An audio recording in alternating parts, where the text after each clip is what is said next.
It was an absolutely incredible game. So exciting. Guys, I am telling you, if you didn't get a chance to watch the Celtics versus Cavs, you guys got to watch it. In fact, you just need to watch the Cavs. The best games this season have come from when the Cavs are playing the other great teams in the NBA. Thunder, Celtics, those are the games you got to see. But check out the way this game played out. Celtics opened the game on an 11-0 run. The Cavs were putting up bricks. The Celtics, it was all splash. They went on to stretch the lead to 25-3. Boston was making 6 out of 8 threes to open the game. The Cavs looked unaware defensively. They looked timid on offense. The bench for the Cavs actually came in, and the defense started to tighten up. The threes started to drop for them. Shots started falling, and they started to close the lead a little bit. Tatum really leaving his imprint on the game in the first quarter. 6 of 8 shooting to open the game. 15 points, 7 boards, 3 assists. And he just looked unstoppable. And actually, the Cavs weren't really making much of an adjustment to it.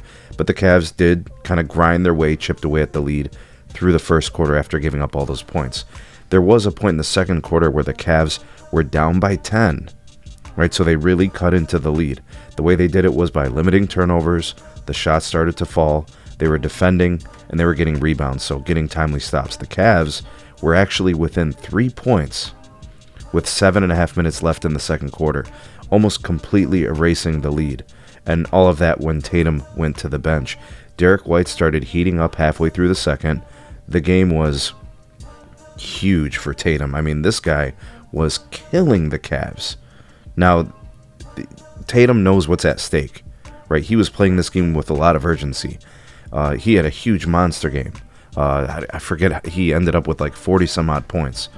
The Cavs weren't making the switches. They were making switches, weren't making the proper defensive adjustments.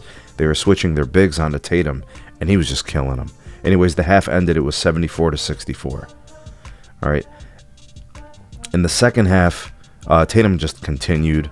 He was killing the Cavs inside, outside, getting to his spots. Derek White, timely threes when called upon. The Cavs weren't boxing out, and the Celtics made him pay, so they started to stretch the lead again. The Cavs were basically counting on their second line to carry the team, both in the scoring and in defense. Garland was cooking in the third, finding soft spots within the Celtics defense, specifically in the paint restricted area. The Cavs were fighting hard in the third. Don started hitting some shots. The Cavs actually reduced the lead after it kind of swelled up to another 10 or 11 points. They brought it down to just about 1 with under a minute in the third. And then at the end of the fourth quarter, I think they were only down a single possession. In the fourth quarter, the Cavs tied the game with 10.5 minutes left in the fourth. Mobley hit a go-ahead 3 after the previous possession hitting a 3. Tatum instantly comes back into the game, gets to work, starts his scoring. Brown was heating up. Brown actually had a really good offensive game, finding his spots and knocking down some shots. But D. Mitch had the answers. Bombs away from all over the place, getting to the rim, attacking, willing his team. He wanted to win tonight so badly. I remember there was a point in the fourth quarter where you could sense that the crowd was absolutely in shock. The Garden was so quiet. Mobley, seemingly awakened in the second half and even more so in the fourth, came up with some huge offensive boards. The Celtics tried to drop into a zone, and Garland absolutely dotted them in the eye from about 30 feet. The Cavs were up 6 with 5 minutes. The Celtics tied with about 3 minutes, and then it was all Cavs from there those last few minutes. Don answered with the teardrops in the paint, slicing and dicing through the defense. The intensity of this game was absolutely incredible all the way to the end. The Cavs defense was almost like a stranglehold on the Celtics, and the Celtics really just couldn't score. Meanwhile, the Cavs were getting points from Donovan Mitchell and a couple of other guys. I mean, obviously Don was the biggest player in this game, but man, this dude has been doing it all year against the Celtics. 30-plus points in all 4 games against the Celtics this year. The most important takeaways from this game, folks: the Cavs overcame a massive deficit. They could have completely just mailed it in, called it quits, and just moved on. But I mentioned this on the first matchup this year between these two teams. The Cavs, in that first game against the Celtics, same thing, fell behind in the first quarter in Boston. And then they won the second quarter and the third and the fourth, and it put him in a position to almost get close enough to be in striking distance of winning the game. Now the Cavs actually nailed it. Now for the Celtics, it's important to note, no Porzingis. That definitely mattered. Mobley was killing Boston in the second half. Don was killing him too all game long. Inside, outside, it didn't matter. Drew Holiday likely could have changed that. I'm for sure he could have helped, but he wasn't available with an injury. But the Cavs learned something about themselves in this game. They don't fear the Celtics.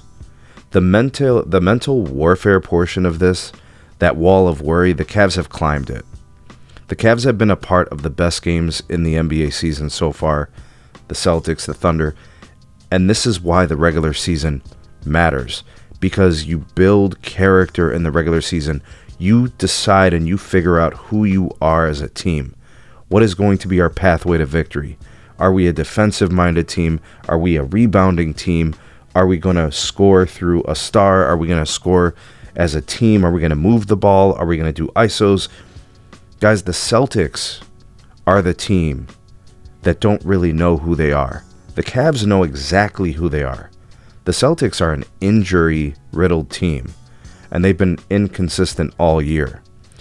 And in some of these games, it makes you wonder, how many chinks in the armor can the Celtics have, and the expectation is still that they're going to be crowned champions? I'm not saying we know who the NBA champion is going to be. I'm not even saying that the Cavs are a guaranteed lock to get to the Eastern Conference Finals, or the Celtics won't be, or anything like that. I'm just saying the Cavs outplayed the Celtics. Their will was stronger. Their execution was sharper. The stars were shining brighter on the Cleveland side. They just wanted it more. And if you look at the end of the game, who was in there for the Cavs? It's the guys that Kenny Atkinson can trust in the matchups that they've put around with the Boston Celtics. DeAndre Hunter, Max Strus, Donovan Mitchell, Evan Mobley. The adjustments and the things that Kenny Atkinson now has at his disposal with the roster and its composition. Boston is going to have a real problem with the Cleveland Cavaliers. This is not about wake me up when the playoffs start. I guarantee you the Cavaliers live in the head of Joe Mazzulla. I promise you that. This was a very, very important game. That intensity in that game will tell you everything you need to know about how important this game was to Cleveland and to Boston. And the Cavs willed their way to a victory in enemy territory after being down 20-plus points. Shout out to Donovan Mitchell, the incredible game. I want to give a shout out to the Celtics, especially Jaylen Brown, and I think also Jason Tatum. Incredible games. I don't want to talk too much about the stats because the game, you really need to watch it. It was amazing. And the Cavs are real.